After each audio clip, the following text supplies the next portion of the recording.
पूर्ण परमात्मा पाप कर्म दंड को भी काट सकता है। अभी तक जिस भी संत व महापुरुष से मिले, उन्होंने यही बताया कि पाप कर्म फल भोगने से ही समाप्त होगा। वो प्रभु कौन है जो पाप कर्म को काट देता है, वो काल के बंधन से छुड़वा देता है? उसका क्या नाम है, पूजा की विधि क्या है?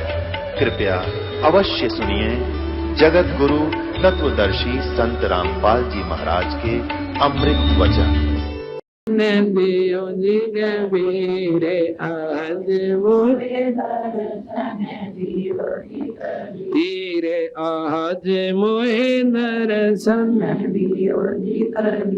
हिंदू के तुम देव कहाए, हिंदू के तुम देव कहाए, मुसलमान के पीर आज मोहे दर्शन दियो जी कबीर आज मोहे दर्शन दियो जी कबीर। दोनों दीन का झगड़ा छिड़ गया, दोनों दीन का झगड़ा छिड़ गया, तोहे ना पाए शरीर आज मोहे दर्शन दियो जी कबीर आज मोहे दर्शन दियो जी कबीर।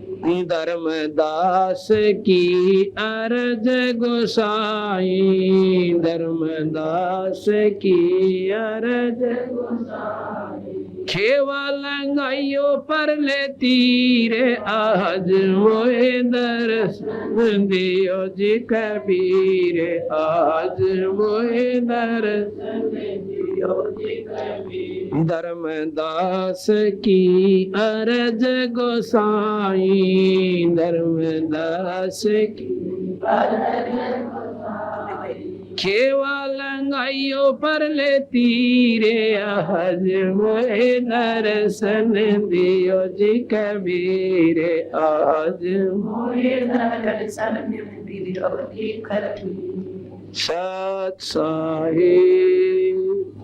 सभी संगत से प्रार्थना है कि भोजन पावे, प्रसाद ले। शाम को फिर 8 बजे सत्संग शुरू होगा, 8:30 बजे। जो दिन में ना आ सकते वो शाम में लाभ उठावे, वो शाम में नहीं आ सकते वो सुबह लाभ उठाने। ये 2 दिन का जीवन है, इसमें हिम्मत सी करके और इसमें जो करके अपना काम तो बेड़ा पार हो जाएगा। देखो कोई भी कार्य है उसको करने से ही बनता है। अब कहे काम ना छूटता और उसने लेकर रोहतक जा रो भाई 2 महीना में वापस आवा, पर इस बात ने भगवान के मार्ग पर ना लानते। जब थोड़ा सा भी बुद्धि पे विचार कर लिए, आत्म कल्याण में कतई कसर नहीं रहे। अपना काट के समय और मर गया, फिर कुत्ते की जुनी में गया। और उसने भी कोई कह दिया ना एक भाई ये सत्संग में न कहो ना भाई काम बहुत चल रहा से, सारा संभाल करनी पड़े से, ईब संभाल दे भूत बन के उड़ा जा। अब कुत्ता बनकर उसकी छाम बैठेगा, गोबर खानता अंडेगा। ये दुख नहीं याद आता, इतना भगवान को ना बजा दा। कदे कोनो लल्लो पत्तो समझता गया, 4 कथा सुनाया, फलाने महात्मा ने बड़ी बढ़िया बात बताई, आकर राजी हो गया। कहते इंतकाम ना चला, ये तो बनावटी बातें हैं। अंतःकरण में ठेस नहीं पहुंचेगी, डिट का वजन नहीं करोगे, बेड़ा पार ना हुआ। अगर ने लड्डू खाए बीमारी कटती हो ना तो सारे खा कर नपरा हो जाए, तो कड़वी दवाई खानी पड़ेगी भाई, जो बेड़ा पार होगा है। इस प्रकार पाया करो सत्संग, बड़े बागते मिला सहयोग को। आपके बच्चा कहते कितने अच्छी तरह छोटे छोटे बालक यहाँ से उसी जनता अपना सत्संग में लग रहे हैं। अच्छी बात सुने, बने तो सेवा करें, ना बैठ कर अपना भजन करें से। इस तरह बढ़िया स्थान इस कलयुग मत पावे कोई ना। जो आज आपने राह पा गया इस पर लगे रहना। और सतगुरुदेव मच्छरदानी पंखा और कूलर की व्यवस्था हमने खूब आसानी से कर रखी है। एक परमात्मा का नाम ना लेने से सारी सुविधा छीन ली जाएगी और कुत्ते और कुतिया बनकर हम जंगल में गली में बैठेंगे, बैल बनकर नाथ से बन जाएंगे और भाई मच्छर भी खाएंगे और डांस भी लड़ा करेंगे और साथ में चीतन और कलील और भूख और प्यास, गोबर के मां लौटना, अपने पूछड़ने और अपनी पेशाब दबेक है और अपने शरीर का ऊपर मटना सा मसलना, और फिर मेरा पाटेगा कि परमात्मा की चीज हो से इतना खुलती कोई ना, सारा दिन अंडी पाके फिरेंदा।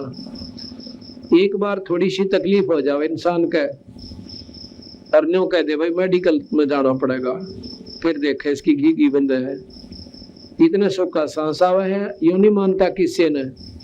और एक छोटा सा झटका ईश्वर का है ना, और सारा कुंबा रो रो पाग पाग हो जाता है।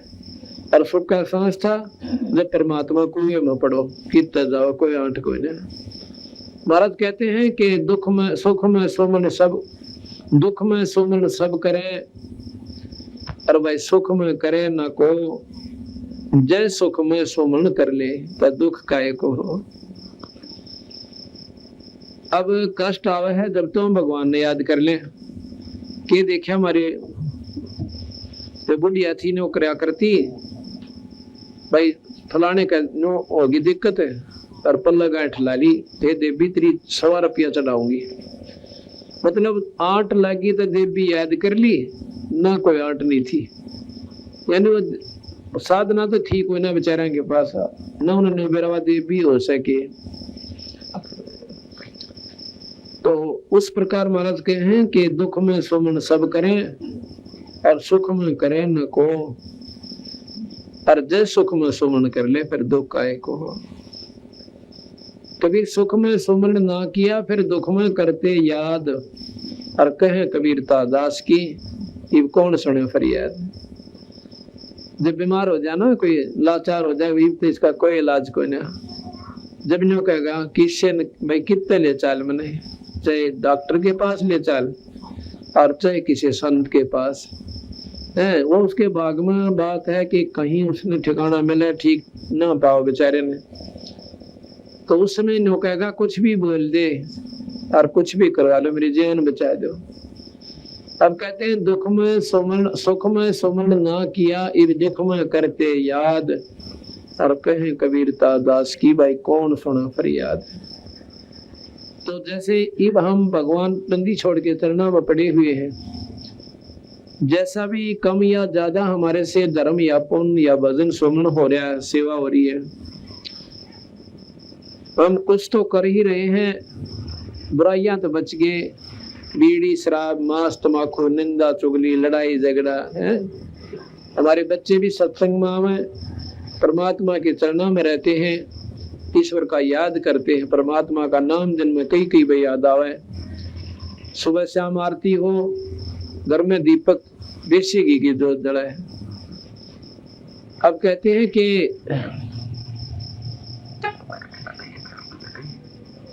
इस बात को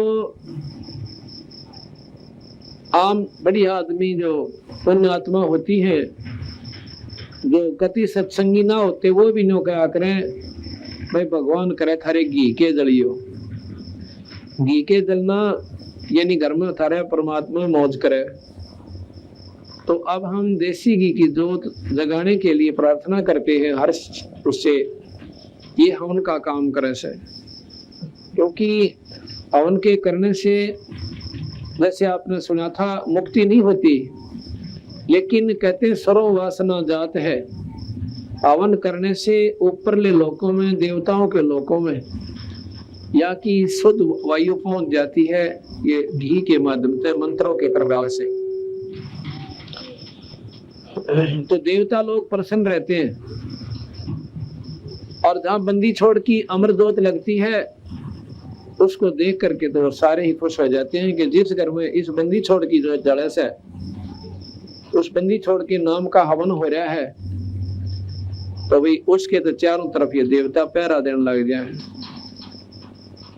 और बड़ी खुशी मनाते हैं कि धन है इनकी करनी ने, धन है इनकी जननी ने, जिनके घर पर बंदी छोड़ की वाणी और बंदी छोड़ का ये अमर जोत यानी देसी घी की जोत जल रही है। तो कहने का भाव ये है कि दुख में सुमन ना किया फिर सुख में करते याद, कहे कबीरता दास की कौन सुने फरियाद। अब हमारे ऊपर मान लो कर्म की कोई मार आवेगी, प्रथम तो कहते हैं संसरण में आणते भाई आई टले बला और जय माथे पर सूड़ी होवा कांटे में टल जाए। और जो सत्संग में नहीं आते उनका तो गदा के उठेंगे, नहीं सुनने मिलेगी, फलाना गिलनियों बनेंगी। और भाई हमारे जो 19-21 कोई घटना घटन भी जाती है छोटी मोटी और परेशानी आती है तो हमने जगह अपने बंदी छोड़ के चलना में पड़कर रोने हमने जगह मिल गई, उसके आगे अर्ज करने की। और फिर वो पूर्ण परमात्मा है, दयालु है। हमारे छोटे मोटे जो कोई कमी रह भी जाती है किसी कारण से, कोई भाव में कमी है, कोई विचारों में हमारे अंदर कमजोरी आ जाती है, तो उसके कारण हम दुख उठाना शुरू कर देते हैं, तो उनको भी ये माफ कर देते हैं। ये बहुत दयालु है। तो इसलिए कहते हैं एक बार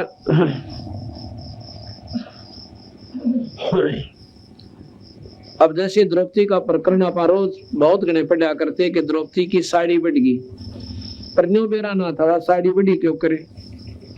अब बंदी छोड़ गरीबदास महाराज ने इसको प्रमाण दिया कि द्रौपदी एक समय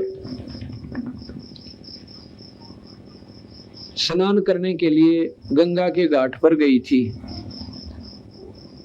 और साथ में गणिये से ली थी उसी नगर की। बचपन में उस समय क्या होता था कि बचपन में सभी लड़के और लड़कियों को संतों के पास, ऋषियों के पास धार्मिक शिक्षा के लिए भेजा जाता था। रोजी रोटी के लिए शिक्षा नहीं थी उस समय। सिर्फ बच्चे को धार्मिकता का ज्ञान हो, अच्छे बुरे की जानकारी हो जा, वो बच्चा आने वाले समय में कर्म की मार का मुकाबला कर सके। लड़की को इतना ज्ञान हो गया था कि भाई धर्म के काम में चूकना नहीं चाहिए। एक समय जब वो स्नान करने के लिए गंगा पर गई, क्योंकि उसके पिता द्रौपद ने एक बहुत बढ़िया गंगा के ऊपर स्नान घाट बनवा रखा था, जनाना घाट बोलिया करते पहले। और जहां पर वो राजा की लड़की का, राजा की रानियों का जो जनाना घाट होता था, उसके आसपास कई किलोमीटर तक पुरुष नहीं जा सकते थे। अगर कोई जाता था तो उसको सख्त सजा दी जाती थी। एक अंधा भगत जी, उसने जान नहीं थी कि यहाँ पर कोई जनाना घाट से, वो स्नान करने के लिए चला गया। घाट से तो टल गया, घाट से 2-3 किले की दूरी पे जिधर पानी जा रहा था, बह रहा था, उधर जाकर गंगा में उतर के गोड्डे पानी में पहले नहाया खूब। फिर अंदर चला गया छाती पानी में और स्नान कर रहा है। उधर से वो लड़कियां स्नान के लिए आती हैं सुबह सुबह ब्रह्म मुहूर्त में। तो द्रौपदी ने देखा कि एक महात्मा सामने खड़ा से और बड़ी प्रसन्न हुई, क्योंकि भक्तात्मा जो होती है, जो भक्तात्मा होती है, वो संत ने देखकर राजी हुआ करें और दुनिया भागों से वो संत गिल खसते अंडा करें और फिर उनकी हुआ करें बिरान मट्टी, फिर वो रोवेंगे कर्माना पड़ा नहीं। कबीर साहब कहते हैं साधु आता देख कर जो मन में करे मरोड़े, वो होगा चूड़ा फिर बसेगा उनकी ओड़ी। और भगवान आत्मा प्रसन्न हुआ करे परमात्मा के नाम तक। तो द्रौपदी ने जब देखा कि ऐसे महापुरुष सुबह सुबह दर्शन हो गए, तो अपने मन में विचार करती है। कबीर साहब कहते हैं कि साधु दर्शन राम का मुख पर बसे सुहाग, और दर्शनी को देते हैं वह दिन के पूर्ण भाग। कबीरा दर्शन साधु का परमात्मा आवे याद, और लेखे में वाहे घड़ी और बाकी के दिन बाद। बाकी का समय बर्बाद होता है और वो ये दिन जो है लेखे में वो समय है जब हम सत्संग में आते हैं या कोई संतों का दर्शन कर लिया, परमात्मा में रुचि बढ़े।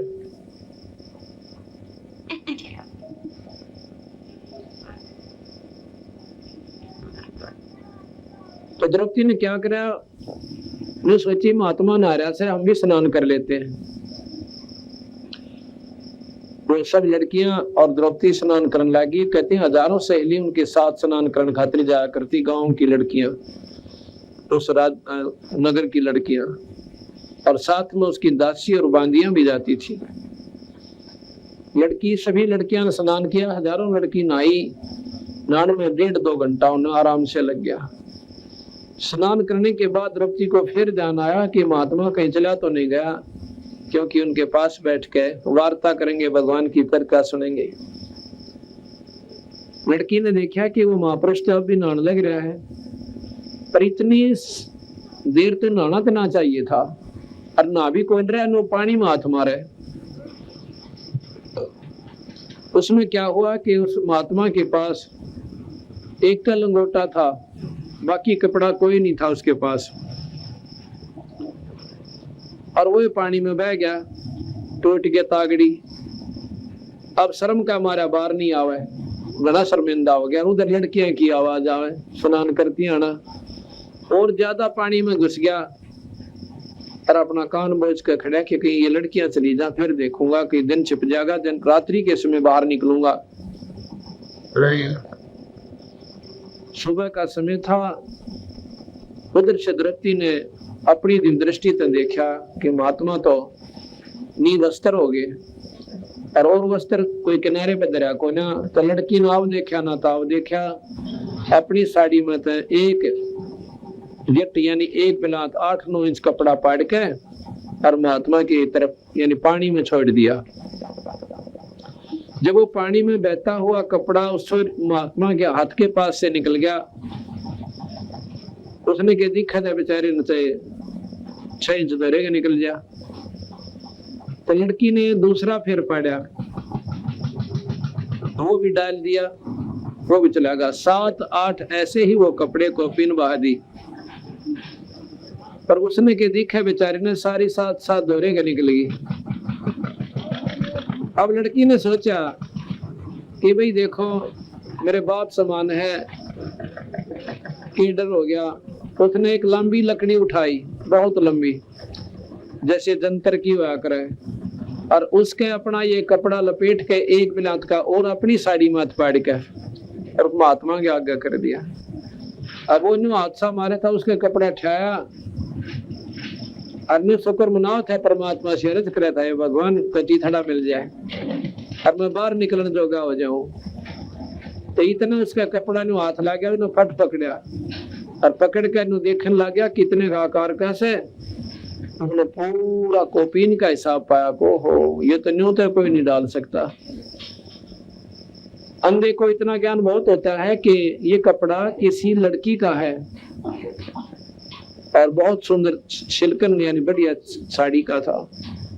कपड़े पर हाथ लगा कर देख कर बोला बेटी आज तने मेरी इज्जत बचाई से भगवान उन्हें गणाए दे।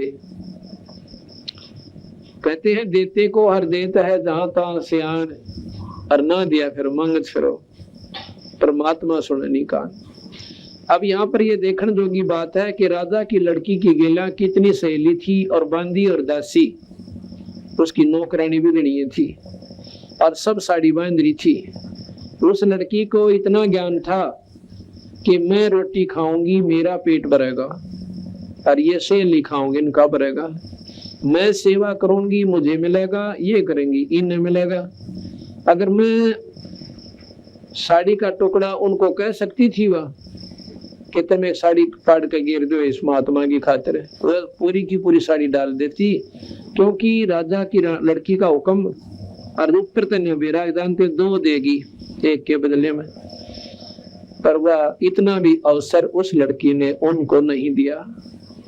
इसको ज्ञान कहते हैं। एक तो इसमें अभिमान होता, हुक्म होता कि तुम डाल दे साड़ी, तो उसको पुण्य नहीं मिलता। जब तेरे पास साड़ी है तो दूसरे ने क्यों कहे। अब मेरे हाथ में गिलास है, मैंने को लाइए रे 2 कहे, तो ये भी मेरी सेवा गई।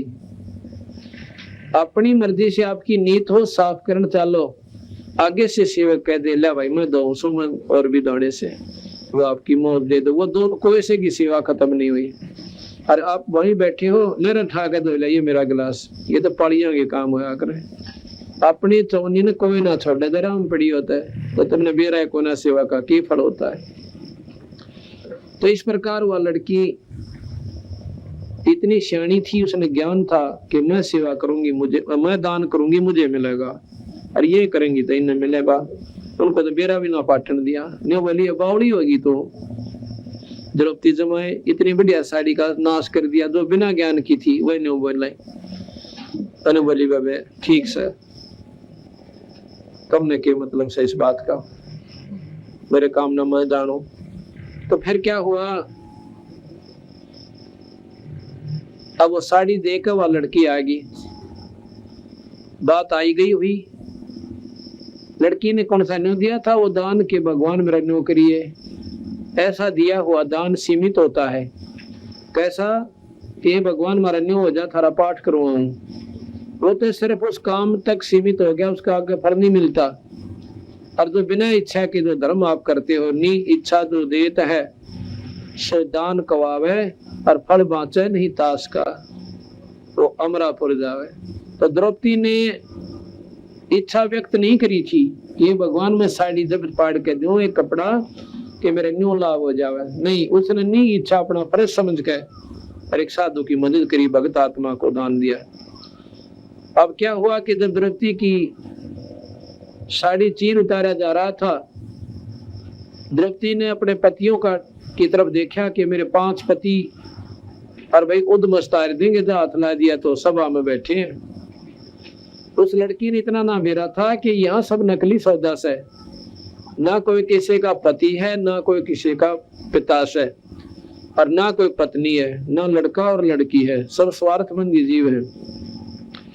पर ये जते जब से जब खुद बीत लेती है इंसान की गेला, तो उस लड़की का नाम जचा थी कि तेरे पति न्यू के न्यू बैठे रहेंगे और तेरी वहां पर बेइज्जती होगी। तो जब उसने देखा कि वो तो ऊपर ने देखते भी कोई नहीं, और दुशासन ने उसका पल्ला पकड़ लिया चीर उतारने ताई। फिर उसने देखा भीष्म पितामह, द्रोणाचार्य और कर्ण सामने बैठे हैं, और धृतराष्ट्र ने तो दिखा ना था पर प्रार्थना उससे भी करी, तो कोई ऐसा ना बोले मुंह है। और द्रोणाचार्य, भीष्म पितामह और कर्ण, उनमें तो एक जना भी अगर खड़ा होकर और न्यू कह देता कि खबरदार जिस लड़की का हाथ है, आरामियों इसमें तुम क्या अंतर समझ रहे हो। और सभा के अंदर ये पहला इस वर्ल्ड का पहला इतिहास है कि 10 आदमियों में किसी औरत का नंगा करण कराया जा रहा था, और वो नीच आत्मानियों के न्यू बैठे रहे। आज भी कोई रास्ते चलती कोई लड़की ने कोई छेड़ा से, तो दूसरे आदमी उसका बक्कल तार देंगे घेर के, और वह सब अमर उनके गीत गाँव बिला महाभारत में योद्धा थे, भीष्म पितामह, फलाने और द्रोण और कर्ण, वो तो सारे पशु इकट्ठे हो रहे थे। खाकर दुर्योधन के मलिन अन्न को बुद्धि भ्रष्ट हो गए थे। तो द्रौपदी ने अर्ज किया कि हे भीष्म पितामह, हे गुरुदेव और कर्ण जी, मेरी रक्षा करो। कोई ऐसा ना बोले। कहते हैं उस समय विदुर खड़े हो गए। विदुर ने बोला, भले पुरुषोत्तम करके रहे हो, अपना दुनिया तो विचार कर लो, या इसी तो पांडवों की वो और इसी थारी, तुम चाचा ताऊ के भाई, और काल नन्नू ना कहे द्रौपदी की नंगी होगी, नो कहे तुमने कब मैंने अपनी इज्जत आप तार ली। पर वो तो बुद्धि भ्रष्ट हो चुके थे, उनका काल चक्कर काट रहा था, उनके एक भी समझ में ना आती शानी बात तो, और उल्टी कह दे उसने स्वीकार करे थे। कहते हैं विनाश काले विप्रता बुद्धि, जब नाश इस इंसान का आता है उल्टा चलेगा, सारे उल्टे गिर लगेंगे उसके। विदुर कहे ये बंधु थारा ने बोले थारे भाई से, भाई तुम किसकी बेइज्जती करो सो। विदुर कहे ये बंधु थारा, एक कुल एक परिवारा, और विदुर के मुंह पर लगा थपेड़ा, ने बोले तो है पांडुआ का चेहरा। विदुर के मुंह पर दुशासन ने थप्पड़ मारा, ने बोला तो इन पांडुआ का नहीं बोलेगा, इनका चमचा से न इस करके बोल रहा से, इनका चेहरा से तो इनका चेला से। तो है बांधी का जाया, अपने चाचे ने ये शब्द बोले हैं, निर्भाग आत्मा। तो है बांधी का जाया, और वहां पर कहते हैं भीष्म, द्रोण और कर्ण मुस्काया। जब उन्होंने कहा ना तो बांधी का जाम से, यानी बांधी का पैदा हुआ था, तो तीनों अंदांद्रे कह दे, जबकि चाहिए था खड़ा हो कहना अरे क्यों कर बोला, तो नसने कमे इतना चाचा लगे है, अपने चाचे का बर्तन हाथ छा दिया। फिर इतना भी लफ्ज काटने जोगे नहीं रहे, तो विदुर वहां से उठकर चला गया कि ये तो नाश इकट्ठे हो रहे सारे, अब इनकी छात बोल दे रही है। देखो भगत आत्मा था, बुराई देखी नहीं गई, पर अपने मुंह तो उसने तो कहना था कह दिया, मानना ना मानना उनकी बस की बात, उनकी मर्जी है। परमात्मा उस पर प्रसन्न होता है, वो दोषी नहीं होता। और सभा में बैठे अन्याय को सहन करता है, वो पाप का दोषी है, पाप का भागी है। या तो वहां से निकल जा और ना खड़ा होकर नहीं कहते तुम गलत कर रहे हो, नहीं मानना अपना उठ कर चला जा। ये एक नियम होता है। कोई पंचायत के अंदर भी जावे और कोई नहीं माने तो जुल्म सामने मेरा पट जाए कि ये गलत कर रहे से, एक मतलब तगड़ी की तरफ बोलने लग रहे, सारे पता लग जाता है, तो वहां से खिसक जाने में फायदा हो से, उसके समर्थन में हानि होती है। तो इस प्रकार द्रौपदी ने देख लिया भाई तो सारा सुख का सांग इकट्ठा हो रहा है, न किसी के पति और न ये गुरुजी बैठे सामने, ये भी अपना स्वार्थी हो रहे हैं, खा कर नीच आत्मा ज्ञान को और बुद्धि मलिन हो ली। जैसा खावा अन्न कहते ऐसा हो जा मन।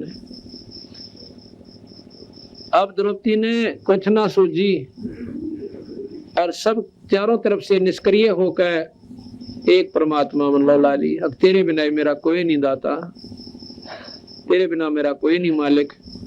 ये देख लिया सब सूखा डमडमा से, और इतना कह बहुत ज्यादा रोम रोम खड़े हो गए। अब तेरे बिना मेरा कोई नहीं मालिक।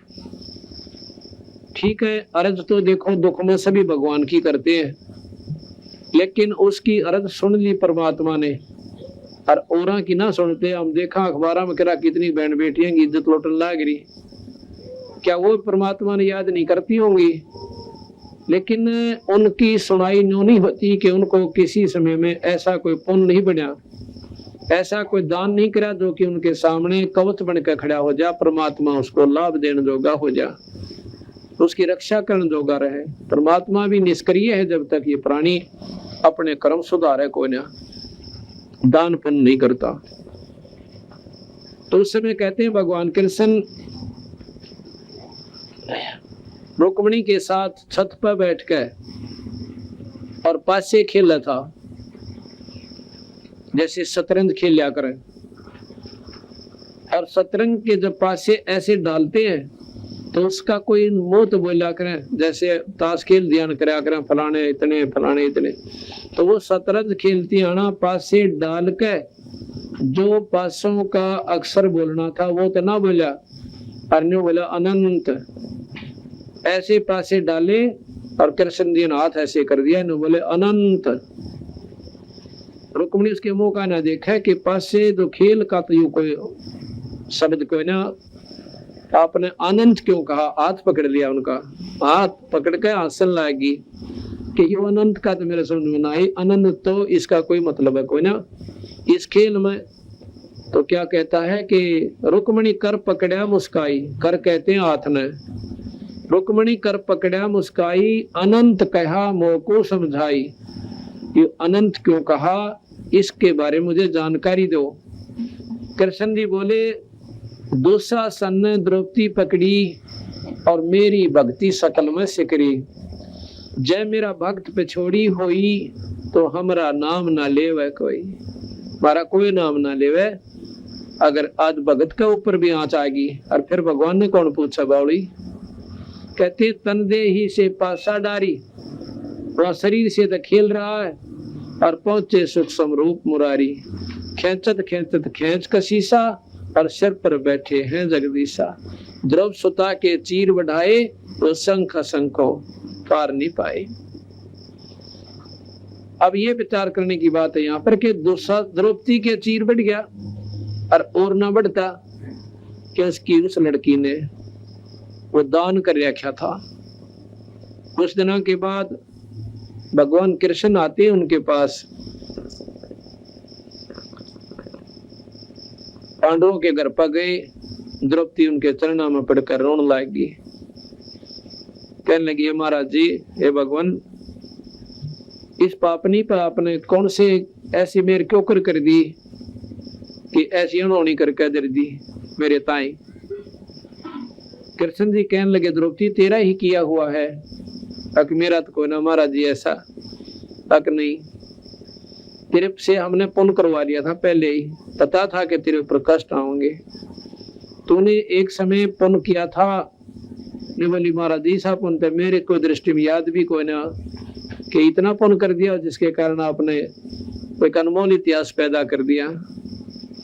उसने अपनी दृष्टि देकर और उस लड़की को दिखाया कि एक समय तो जो ब्याही कोई न थी, कुंवारी थी अपने पिता के घर पे, उस समय तो नहान गई थी बेबे।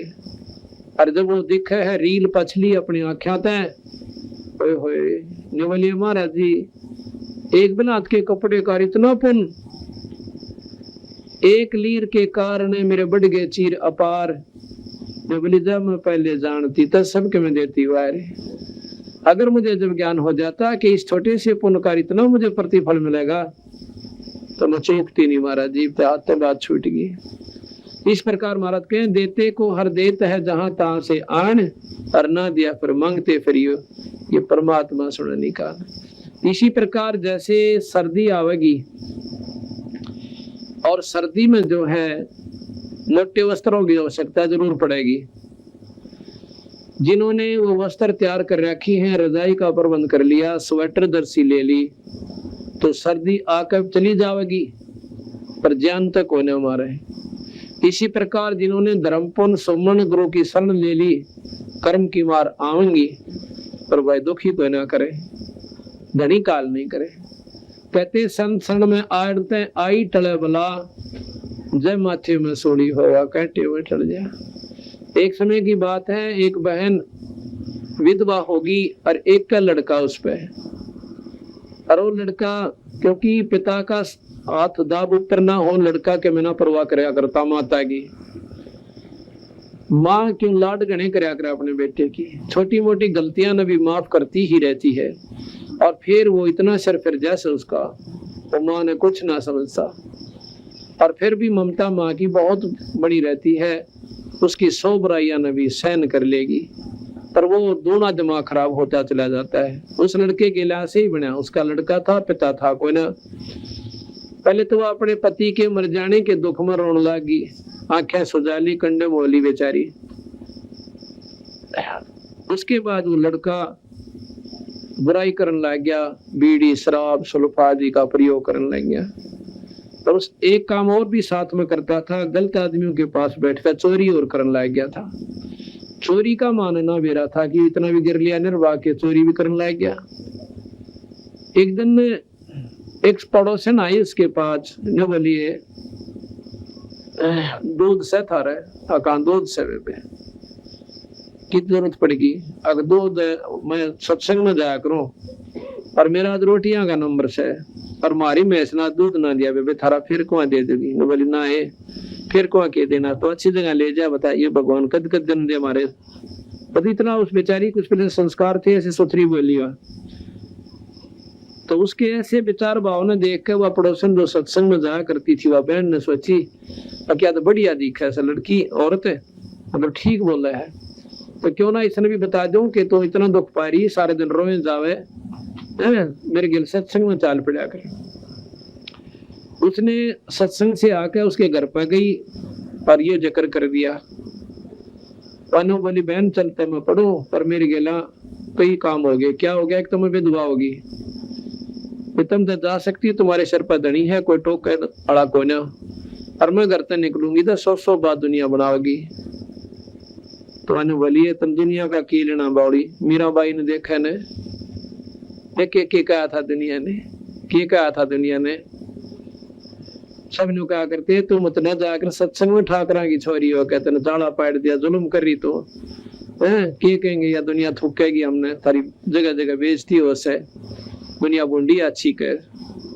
तो मीरा बाई के बोली सत्संग में जाना मीरा छोड़ दे, सत्संग में जाना मीरा आए मारी लोग करें तकरार, सत्संग में जाना मीरा छोड़ दे, आए मारी लोग करें तकरार, सतसंग में जाना मीरा छोड़ दे, सतसंग में जाना मेरा ना छोटरी, सतसंग में जाना मेरा ना छोटरी। आरी चाहे जड़ कमरो सन सारे, सतसंग में जाना मेरा नाम। आरी चाहे जड़ कमरो सन सारे, सतसंग में जाना मेरा थारे सतसंग के राय में, थारे सतसंग के राय आए वहाँ पर रहते हैं काले नागे, कोई कोई नाग तन डसे लेवे, आए वहाँ पर रहते हैं काले नागे, कोई कोई नाग तन डसे जब गुरु मारे मेरे कररी, जब गुरु मारे मेरे कररी, आरे वो तो सरप गंडे वे बने जाए, सतसंग में जाना मेरा ना छोटा है। आरे वो तो सरप गंडे वे बने जाए, सतसंग में जाना मेरा ना, सतसंग में जाना मीरा छोड़ दे, सतसंग में जाना मीरा छोड़ दे। आए मारी लोग कर तकरार, सतसंग में जाना मीरा छोड़ दे।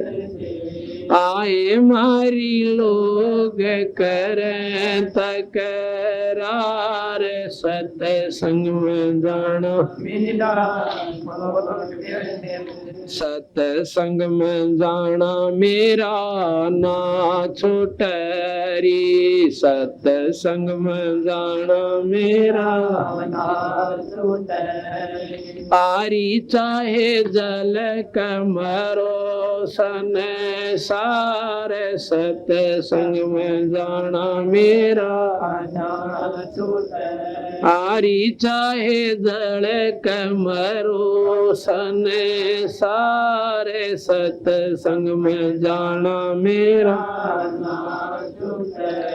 थारे सतसंग के राय में, थारे सतसंग के राय में आए वहाँ पर रहते हैं बबरी शेर, कोई कोई शेर तन खा लेवे। आए वहाँ पर रहते हैं बबरी शेर, कोई कोई शेर तन खा लेवे। जब गुरुआ की मेरे फरारी, जब गुरु जी की मेरे फरारी, आरिव तो शेरों के गिदड़ बने जाए, सतसंग में जाना मेरा ना। आरिव तो शेरों के गिदड़ बने जाए, सतसंग में जाना मेरा ना। सत्संग में जाना मीरा छोड़ दे, सत्संग में जाना मीरा छोड़ दे। आए मारी लोग कर तकरार, सत्संग में जाना मीरा आए मारी लोग कर तकरार, सत्संग में जाना मीरा सत्संग में जाना मेरा ना छूटरी, सत्संग में जाना मेरा आरी चाहे जल कमरो सन सारे, सत्संग में जाना मेरा छोटरी। आरी चाहे जल कमरो सन सारे, सत्संग में जाना मेरा तारे सत्संग के बीच में, थारे सत्संग के बीच में आए वहाँ पर रहते हैं साधु संत, कोई कोई संत तन ले रमाए। आए वहाँ पर रहते हैं साधु कोई कोई संत तन ले रमाए। तेरे री मन में माता पाप सरी, तेरे री मन में माता पाप हरी, संत मेरे माँ बाप री, संत मेरे माँ बाप आरे वह तो कर देंगे बेड़ा पार, सत्संग में जाना मेरा ना छोटरी। आरे वह तो कर देंगे बेड़ा पार, सत्संग में जाना मेरा ना छोटरी। सत्संग में जाना मीरा छोड़ दे, सत्संग में जाना मीरा आए मारी लोग कर तकरार, सत्संग में जाना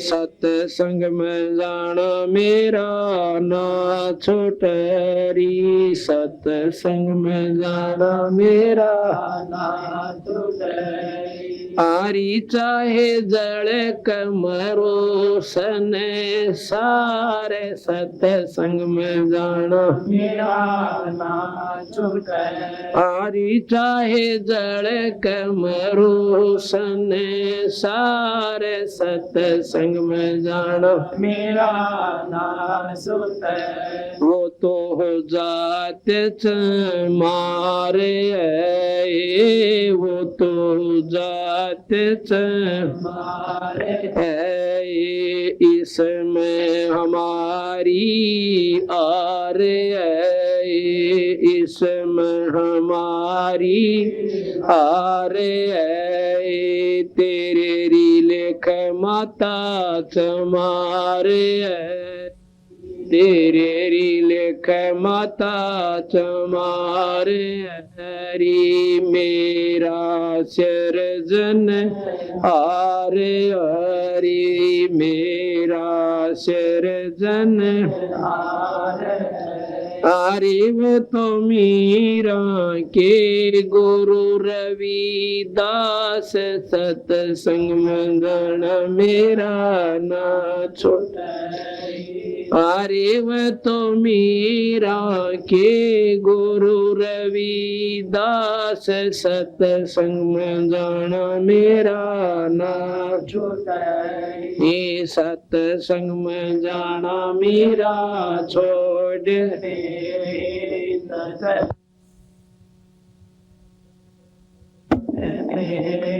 आए मारी लोग कर तकरार सतसंग में जाना मेरा आए मारी लोग कर तकरार सतसंग में सतसंग में जाना मेरा ना छूटरी सतसंग में जाना मेरा ना आरी चाहे जल कमरो संसार सतसंग में साहिब। जब मीरा ने सत्संग में जाना बंद नहीं किया और राणा जी ने जहर भी दे लिया और भाई कहते हैं एक बार सर्प भेज दिया एक टूमा के डिब्बे में जो गहने का जेवरों का डिब्बा होता है उसमें न्यू कह दिया कि ले मीरा न दे दे इसमें 9 लखा हार लिया उसकी खातिर। उसके देवर ने उसका पति मर चुका था 2-3-4 साल शादी के बाद वो मर गया था। तो मीरा ने हार को खोला उसमें डिब्बे को खोला तो उसमें काला सांप भेज रखा था पर वो मीरा के खोलते ही हार बन गया और उसने ठाकर वो हार गले में डाल लिया।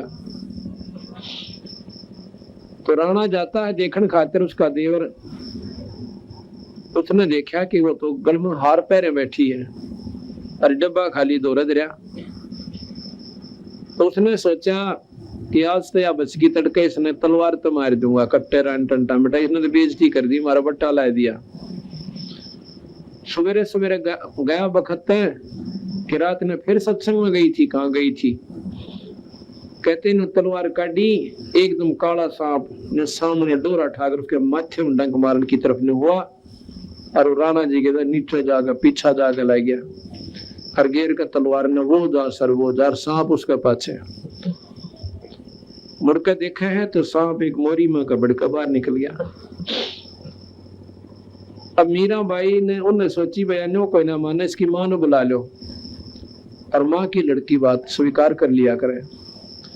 उसकी माँ ने बहुत समझाई बेटी तू बाहर ना जा कर देखे हमारी बेइज्जती हो से सत्संग में ना जा कर। बोली माँ मैंने बेरा पट गया इन बातों का कि आज मैं अगर सत्संग में नहीं जाऊंगी संतों की शरण में नहीं जाऊंगी नाम नहीं जपूंगी भगवान का मैं कल कुतिया बनूंगी और ये ठाकुर समाज मेरा केस डाल देगा कल मैं कुतिया बनकर नंगी अंडा करूंगी जब ये इज्जत मेरी की जाएगी। उसकी माँ फिर डरान लगी कि तो इतनी दूर जावा अंधेरे में बावड़ी रास्ते में काले काले नाग और एक भी लड़ गया ना तो पानी भी ना मांगेगी न। बोली माँ कोई बात ना मरना तो एक दिन सहे पर हम जिसकी शरण में जाओ वो छोटी शक्ति कोई ना। पर ने बोलिए शेर किसे कुंडे शेर बीच में जो है ना तो बोले जी कुछ भी कहो बस शेर भी कोई ना खाओ हमारे लिए तो गाजर बढ़ जाएंगे। फिर भी नहीं मानी तो और बुराई उसके सिर पर लावसक वहां जाती है वहां भगदंड भी रहते हैं पुरुष भी रहते हैं बेबे और बिरानी का धन्य कम्मे भी आकर उन्होंने बोली माँ ये तेरे मन का वंश है सत्संग में निकम्मे का काम की अगर कोई निकम्मा भी जाओगा तो भी सत्संग में सुधर जाया करे। कहते हैं सत्संग मानते पापी भी पार हो जाते। माँ एक हुआ उसने 10 अच्छी बात बताओ पर बुढ़िया पर तो बुद्धि पाछली सवार हो रही थी सत्संग में आई कोई ना ठकुरानी बड़ी बैठी थी तेने बनी ठाकुर गुना तुमने बना रहो मैं तो मरो चाहे जीव और नाड़ काटनी तो आज काट देंगे मन तो कति अपनी हथेली पे ले फिर हाँ अगर मैं कहीं गलत पा जाऊं पूरे टुकड़े कर देंगे पर मेरे बदन में बाधा क्यों करते हैं ये लोग। पर नहीं मानी तो कहते हैं आज मीरा बाई के गीत बना बना लगाई गाँव से छोरी और आदमी भी अगर वह मीरा बाई अपने उस समय पर थोड़ी सी भी अणकान मुड़ जाती लोक लाद ने देख लेती तो कुती अपनी अंडो को भी ना पूछो मीरा बाई ने। इसी प्रकार ये शुभ अवसर है जिन्हें भक्ति का मार्ग का ज्ञान हो गया लोक लाद नहीं करे पर भाई अपने चरित्र तो भी नहीं करे। ये खास नियम होना चाहिए जब भगवान साथ देगा आपको अपनी सच्ची श्रद्धा अपनी ईश्वर में लाए रखे फिर बेड़े पार होंगे और बकवादे करने लागे सत्संग में भी आकर फिर आने का कोई फायदा नहीं से पर दूल्हे पापी होंगे दूल्हा नुकसान उठाओगे घना काल पाओगे और भगवान को भी दोष लगाओगे, संतों को भी बदनाम करते हो नीच आत्मा, तो सत्संग में आकर भी को नहीं छोड़ सकते, तो फिर उनके साथ निर्भाग धरती पर नहीं है। वो तो फिर कहते हैं तो उस प्रकार है जैसे कहते हैं कोट वर्ष कर संगत साधा की और पत्थर का पानी में के बीजे, और जैसे चंदन बन में रंग ला दे पर बांस बिटम्बी ना सीजे। जैसे चंदन का पेड़ होता है, आसपास के नीम ने भी चंदन जैसी महक वाला वृक्ष बना देता है, अपनी महक छोड़ छोड़ के और वो नीम उसने ग्रहण कर लेता है। तो नीम को भी नीम नहीं कहते, चंदन की महक देख कर कहेंगे चंदन की लाकड़ी से। लेकिन ये बांस होता है ना, बांस, ये चंदन के पेड़ के द्वारा यारो, इस पर कोई असर उस बांस का नहीं होता, चंदन की महक उसमें प्रवेश नहीं कर सकती, बांस चंदन नहीं बनता। तो वो निकम्मा जीवात्मा जो सत्संग में आकर भी ग्रहण नहीं करती अच्छाइयों को, तो बांस कैसे है? कहते हैं चंदन बड़ में रंग ला दे पर बांस बिटम्बी ना सीजे। हंस आत्मा होती है, वो हंस बनकर चली जाएंगे और निकम में फिर भी अपने कर्म ने बिगाड़ के और कुत्ते की दुनिया में जाएंगे। तो इस प्रकार जब सत्संग उसने सुना मीराबाई ने कहा कि भी मीराबाई ने जब इतना संघर्ष करना पड़ा समाज के लिए, तो वह जो बहन थी जो विधवा हो रही थी, समाज तर डरती, सत्संग में जान नाटे थी, तो उसकी हौसला सा बढ़ गया, बात तो ठीक है। अनु बोली तेरा के पीछे सह भी कहने बता, लड़का से तेरा यू बिगड़ दिया, पति तेरा मर गया, ये समाज तेने बता कौन सा रोटी दे जगह के अकना, बल्कि मेरी तो दादा जोरदा बरे से मांगो हूं तो गुर्राव से तो देवर जेठ, फिर बता फिर क्या कह डरे तने। पर वे देखो अपने नेक नीति तरहना और परमात्मा का बदन करना, फिर मालिक की देकर पाप के ऊपर होगी। तो बेचारी कई सुने थे सत्संग में जान लाएगी, सत्संग में जाने लगी तो सबसे पहले दुख रोया कि महाराज जी मेरा लड़का बिगड़ गया। जो दुख हुआ था मेरी जान ने वो तो था ही था, पति मर गया, इससे बड़ा दुख और क्या होगा औरत ने। और ऊपर तो एक लड़का था, इसकी आस तक की थी कि हो सकता है ये कामयाब हो जाए, इसने ब्याह था कि मैं अपना जीवन सफल कर लूं, पर ये जमा बिगड़ रहा है, इसकी शराब यो पीवे, सुल्फा यो पीवे, और बोलूं तो छोम आ जावे। महाराज जी ने यही सलाह दी कि बेटी आया करो सत्संग में और सेवा करो यहाँ पे, और भगवान का नाम ले जा, कोई किसी का ना हटना, कोई बेटा ना कोई बेटी, ये तो लनियार से आप अपने समय खातिर, थोड़े समय खातिर आ रहे से, कोई ताचला लेने आ रहा है, कोई देने आ रहा से, पर यह को ना समझ मानती, फिर भी ममता इतनी गहरी हो से ये वाली महाराज जी दया कर दो, वो भी सत्संग मान लग जा। तो उन्होंने ये कहा तो सच्चे मन तो लगी रहे, सारे काम हो जाएंगे। बेबी तो कच्चे पड़ में आ गई तो फिर कुछ भी कौन बढ़े। अगना महाराज जी मन तो पूरा ज्ञान हो गया, मैं तो अपने उद्देश्य बोलूं को ना, और वो भी आ जाएगा तो बहुत अच्छी बात से लड़का। तो क्या हुआ, वो लड़का गंदे बच्चों की संगत में बैठकर चोरी करया करता। उसने क्या सोचा उसके साथियों ने कि भी छोटी मोटी चोरी तो काम नहीं चलता, वो पूरी बरकत को नहीं होती, इब कह राजा के महल में चोरी कराएंगे और रानिया के हार 1-1 लाख का बताओ से, और अपने मुंह में पानी भरा, मीठे अपने मुंह में मीठू बन दे, बड़ी बुच्चे ना सोची राजा का महल वो होया करे, एक उनसे थोड़ा मैं उठने पाए कूद कर जाकर ठा ले किसी के सौदे ने। पर उनकी बुद्धि इतनी भ्रष्ट हो ली क्योंकि उनका अंत भी आ लिया था। तो सारे उसके साथियों ने समेत उस लड़के ने, मैन के लड़के ने जो सत्संग में जाती थी, रात्रि के समय राजा के महल में चोरी करने की स्कीम बनाई और उसके लिए रानी मंदिर के पास, क्यों मंदिर के आसपास आदमी ज्यादा कोई शक भी ना करता वो मंदिर में आए होंगे, मंदिर के पास इकट्ठे होना रात के 12 बजे निहित कर लिया। उधर से वह लड़की जो संगत में उसकी माँ सत्संग में जाया करती थी, तो उस दिन उसने कुछ प्रेरणा दी परमात्मा ने बंदी छोड़ने के बेबे, अपने मन में सोचा है आए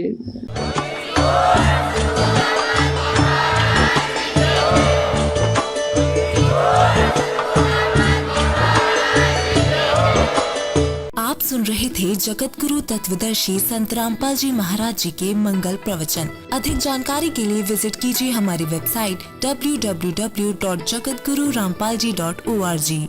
संत रामपाल जी महाराज जी के शुभ आशीर्वाद से पूरे विश्व भर में 500 से भी ज्यादा नाम दीक्षा केंद्र हैं, जिन पर संत रामपाल जी महाराज जी द्वारा ऑनलाइन निशुल्क नाम दीक्षा दी जा रही है। अपने नजदीकी नाम दीक्षा केंद्र का पता करने के लिए संपर्क करें 8222880541।